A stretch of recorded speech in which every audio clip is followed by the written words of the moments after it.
చెల్లి మీరెందుకండి పర్సనల్ గా అక్కడ వరకు వెళ్ళారు, తర్వాత బాడీ వచ్చినప్పుడు కూడా మీరు హైదరాబాద్ చర్చ్ దగ్గరికి కూడా వెళ్ళారు, అన్ని చూసాము. ఎందుకు మీరు పర్సనల్ గా వెళ్తే ఏమన్నా అంటే ముందు నుంచి వాళ్ళ ఫ్యామిలీతో రిలేషన్ ఫ్రెండ్షిప్ అట్లా ఏమన్నా ఉన్నాయా? లేదండి, ఫ్యామిలీ రిలేషన్ ఏం లేదు, వ్యక్తిగతంగా వారి పరిచయం కూడా ఏం లేదు. ఒక్కసారి రక్షణ ఛానల్లో ఒకసారి స్టూడియోలో కలిసాం, అది కూడా వెరీ లాంగ్ బ్యాక్, ఒక 4-5 years బిఫోర్, అది 4-5 సంవత్సరాల ముందు ఒక్కసారి మాత్రమే. కాకపోతే వారికి నాకు ఉన్నటువంటి అనుబంధం ఏమిటి అంటే, నేను గత ఒక 10 సంవత్సరాల క్రితము బైబిల్ మరియు ఖురానికి సంబంధించిన సమాంతర విషయాల గురించి నేను మాట్లాడుతూ కొన్ని వందల వీడియోలు స్టేజెస్ మీద నేను ప్రసంగం చేస్తున్నాను. అయితే నేను చేసిన ప్రతి స్పీచ్ కూడాను వారు నేను ఏకీభవించట్లేదు, నేను దీన్ని ఖండిస్తున్నాను, నేను బైబిల్ వాక్యాన్ని ఇలా అర్థం చేసుకున్నాను, మీరు చెప్పే అర్థం సరైంది కాదని చెప్పేసి వారు నా స్పీచెస్ కి కౌంటర్ గా దాదాపు 200-300 వీడియోస్ వారు చేస్తున్నారు. ఈ విధంగా సోషల్ మీడియాలోనే మేము అంటే ఇంటలెక్చువల్ డిస్కషన్ లాగా, అంటే ఎప్పుడు కూడా నేను వారి పేరు ప్రస్తావన చేసి ఏ వీడియో చేయలేదు, కానీ ప్రవీణ్ పగడాల గారు నా పేరు ప్రస్తావన చేసి నా పేరు మీదనే దాదాపు 200-300 వీడియోలు చేస్తున్నారు. షఫీ గారు మీరు ఇలా అనుకుంటున్నారు, అది కాదు ఇది అని చెప్పేసి వారు చెప్పారు.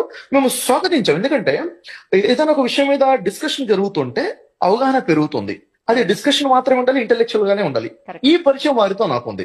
అయితే వ్యక్తిగతంగా తను చాలా మంచి వ్యక్తి అని చెప్పేసి నేను విని ఉన్నాను. అంటే తను వారి 2 పిల్లలు ఉన్నారు, అంతేకాకుండా అనాథ పిల్లల్ని కూడా తీసుకుని పోషించడము, సోషల్ వర్క్ లో ఉండడము.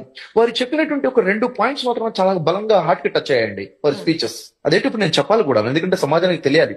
వారు అంటుంది ఏంటంటే, మతము అనేది చంపేస్తుంది, మతము మానవుడికి ఉండకూడదు, మానవుడు ఈ మత పిచ్చిలో అడ్డుగోడలు కట్టుకుని మానవులు విడిపోతున్నారు, ఈ మతము కాకుండా దేవుడితో మాత్రమే కనెక్షన్ లో ఉండాలి. అంటే ఆ భగవంతుడు సర్వేశ్వరుడు మనం ఏ భాషలో పిలుచుకున్నా కానీ, ఇది వారు చెప్తుంటే స్ట్రాంగ్ పాయింట్. ఇంకో విషయం ఏంటంటే, ఈ మతాన్ని కుట్టిపడేశారు, కులాన్ని కూడా కుట్టిపడేశారు.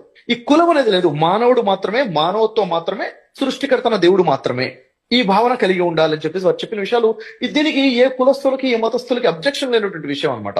కాబట్టి ఈ 2 విషయాలు నాకు చాలా బలంగా హట్ టచ్ అయినటువంటి విషయాలు వారు మాట్లాడినవి. మరి నేను అక్కడికి ఎందుకు వెళ్లాల్సి వచ్చింది అంటే, సమాజంలో చాలా యాక్టివ్ గా వర్క్ చేస్తుండే వ్యక్తి. ఒకటండి, 2 విషయాలు ఉన్నాయి ఇక్కడ. ఒకటి, వారు నమ్ముతున్నటువంటి మతాన్ని, వారు నమ్ముతున్నటువంటి దేవుణ్ణి ప్రచారం చేసుకోవడం ఒకటైతే, రెండోది సమాజంలో ఒక క్యారెక్టర్ బిల్డ్ చేయడం కోసం కూడా వర్క్ చేస్తున్నారు. మనిషి ఎలా బతకాలి, నీతిమంతుడిగా ఎలా ఉండాలి, తోటి ప్రజలతో మానవత్వంతో ఎట్లా ఉండాలి, కుటుంబ సభ్యులతో, అంటే క్యారెక్టర్ బిల్డింగ్ వర్క్ నడుస్తుంది కదా. ఇక్కడ నేను ఇన్స్పైర్ అయి ఉన్నాను.